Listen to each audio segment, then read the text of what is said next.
Bonjour, je suis Louis Duruflé et je vous présente Les L du patrimoine, un podcast réalisé par la Direction régionale des affaires culturelles Hauts-de-France, la DRAC et le studio Flamboyance. Découvrons ensemble des personnes qui travaillent à la DRAC Hauts-de-France, à Amiens et à Lille.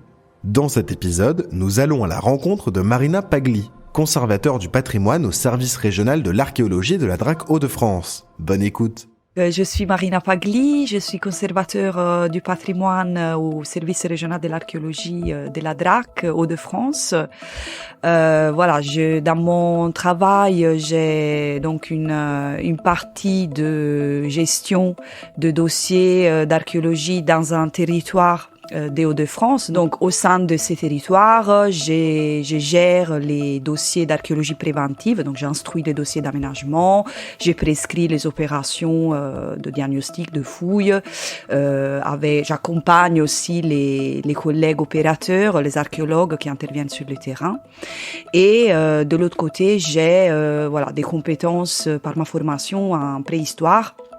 Donc, je participe et je mène des projets sur le paléolithique dans la région. Alors, dans le cadre de l'archéologie préventive, déjà, on a un gros travail de pédagogie vis-à-vis des aménageurs, donc les porteurs du projet qui souvent doivent prendre en charge ces opérations. Donc là, moi, je donne beaucoup d'importance au côté relationnel qu'on met en place avec ces aménageurs pour qu'ils soient au courant des procédures, ils sachent bien comment ça se passe.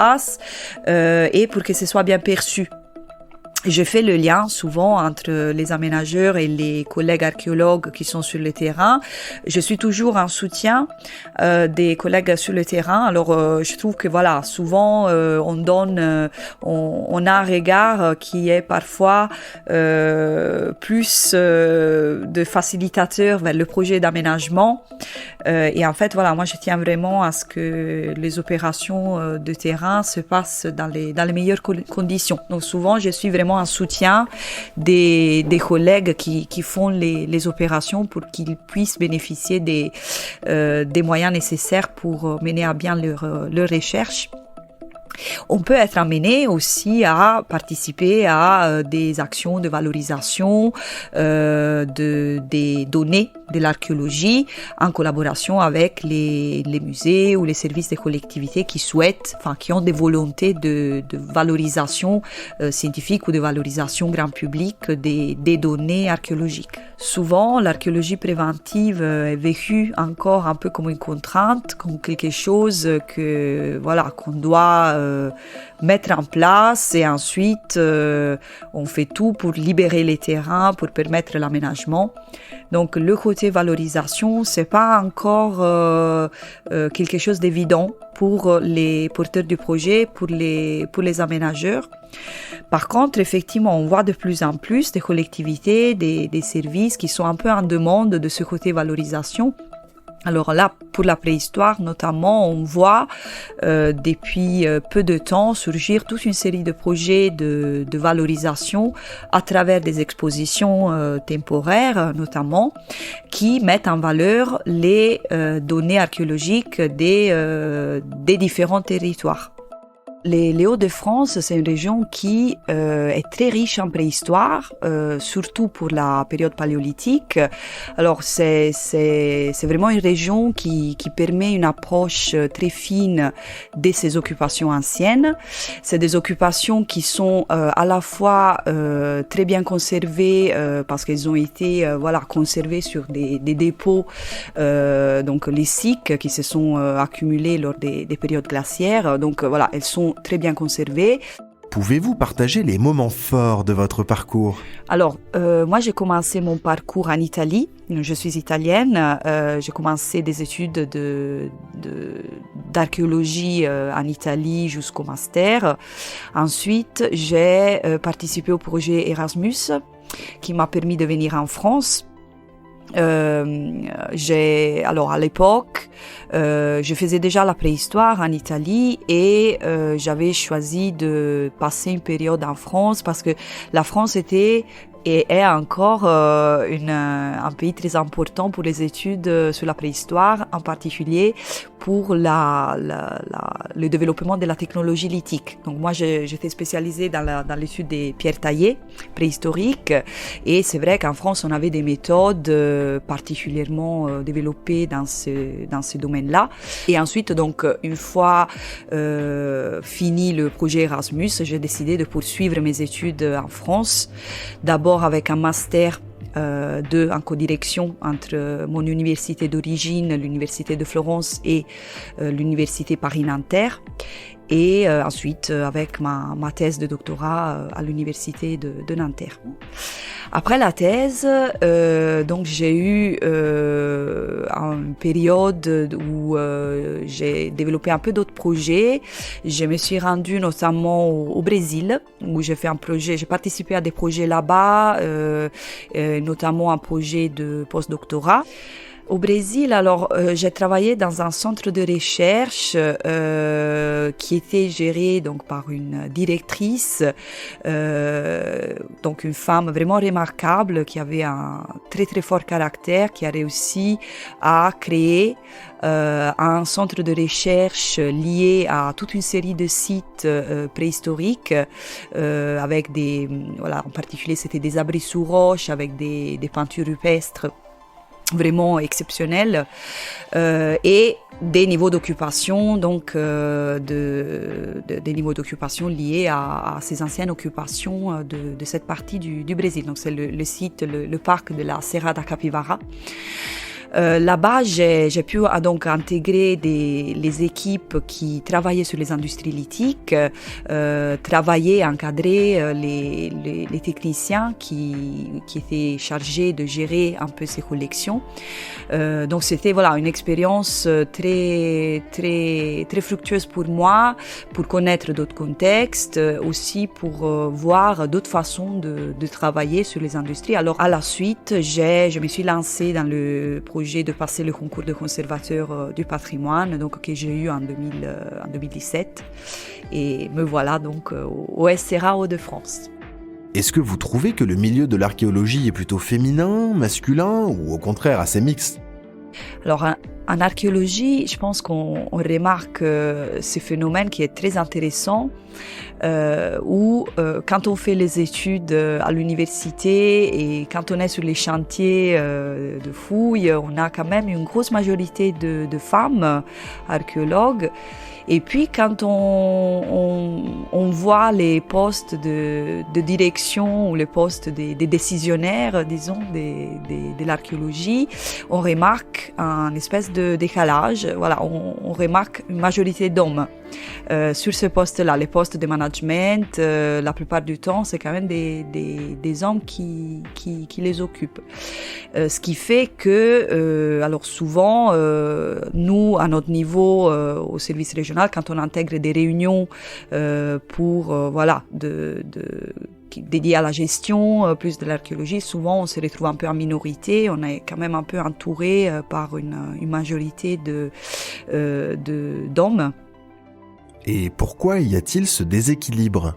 Alors, je pense que dans ce phénomène-là, effectivement, à un moment donné, il y a les choix de famille qui sont un peu prédominantes, peut-être pour les femmes vis-à-vis des choix de carrière. Donc certainement il y a peut-être des choix qui s'opèrent à ce moment-là et qui expliquent peut-être ce décalage. Peut-être les femmes sont à un moment donné renoncent à des postes de direction, où elles privilégient peut-être d'autres types de choix. Néanmoins, je crois qu'il y a un phénomène générationnel aussi. Alors, il y a peut-être la génération avant moi où on a encore ce phénomène-là. Par contre, ce que je vois moi à mon niveau, les femmes de ma génération et les jeunes professionnels qui arrivent actuellement, moi je vois quand même un investissement, une envie d'investissement une envie aussi de travailler avec les autres, de s'exprimer, et qui peut-être va amener dans les prochaines années à un changement de ce phénomène-là. Je pense que il faudra encore peut-être quelques années, mais actuellement, les femmes, je pense qu'elles sont de plus en plus encouragées à prendre des positions de décisionnaires ou de management dans les services ou dans les services régionaux, dans les différentes institutions. Donc je pense qu'on va être amené à avoir un changement, pas tout de suite, mais dans les prochaines années de ce phénomène-là. Est-ce que vous adoptez une posture particulière en réunion ? Effectivement, quand on intègre des réunions où je suis la seule femme ou où je suis en minorité, moi, j'ai un positionnement qui est celui de mon métier. Donc, par exemple, s'il s'agit des réunions où je représente le service régional de l'archéologie, il n'y a pas beaucoup de questions à se poser. Moi, je suis là pour représenter mon service, je suis là pour représenter l'État. Donc voilà, ma parole va être celle du service régional, va pas être celle d'une femme spécialement, va être vraiment celle de mon service, du SRA, de la DRAC et du ministère de la Culture. Donc je pense qu'avec c'est ce type de positionnement que j'applique inconsciemment, et donc je me pose pas vraiment de questions si il y a un regard vers moi en tant que femme ou pas. Voilà, c'est vraiment être là pour représenter la parole du SRA, de la DRAC et de l'État. Dans mon métier en général, je ne remarque pas vraiment de gros empêchements vis-à-vis du fait que je suis une femme. On est vraiment, je crois qu'on travaille vraiment très bien avec les collègues de la région, alors que ce soit les collègues opérateurs de l'INRAP ou des services archéologiques des collectivités territoriales.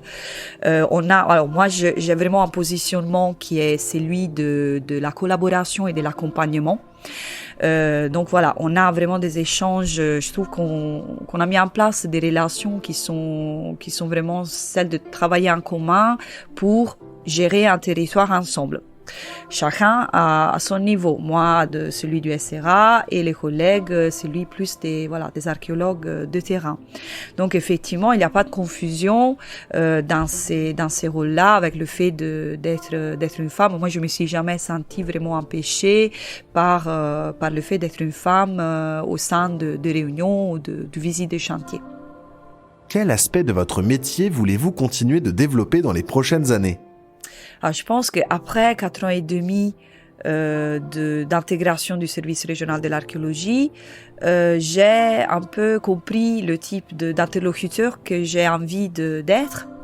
J'ai envie d'être quelqu'un qui travaille avec mes collègues, qui les accompagne, qui est un soutien de projet. Et je souhaiterais aussi continuer quand même à avoir un rôle d'acteur dans la recherche dans le paléolithique. C'est vraiment le côté de travail en équipe que j'ai découvert en arrivant ici dans les Hauts-de-France, que ce soit au service régional de l'archéologie ou pour le côté préhistoire, qui me plaît.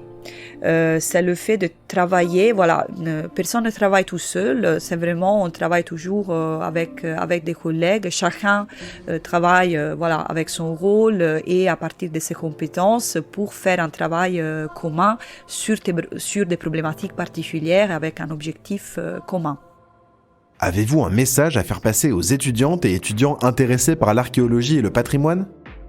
Le message que je voudrais transmettre en fait aux professionnels, aux jeunes, aux étudiants et aux jeunes professionnels de l'archéologie, c'est déjà de comprendre ce qui leur plaît. Si on arrive à faire des choses qui nous plaisent, en fait, on sait qu'on va mettre toutes nos énergies pour bien les faire. Et pour les femmes, en fait, archéologues, les jeunes professionnels qui vont arriver dans ce monde-là, je dirais de pas hésiter à s'exprimer. C'est vrai qu'il y aura toujours des moments difficiles de positionnement en tant que femme, à un moment, il va falloir concilier avec la vie de famille et les envies de carrière. Mais voilà, en tant que professionnel, ce qu'on a à dire, faut vraiment le transmettre, le dire et porter notre parole en tant que professionnel de l'archéologie. Je vous remercie chaleureusement pour l'écoute de cet épisode. Je vous invite à en parler autour de vous et à partager ce podcast sur les réseaux sociaux. Je tiens à remercier tout particulièrement le ministère de la Culture et la DRAC Hauts-de-France qui ont choisi de porter et de financer intégralement ce podcast. Un immense merci aux équipes et particulièrement à Karine Delfoli, Élise Lemarchand et Caroline Briche-Cadrenne. Ce podcast a été réalisé par le Studio Flamboyance, produit par Louis Duruflé et Michel Rommel. Les musiques sont de Unicorn Heads. À bientôt!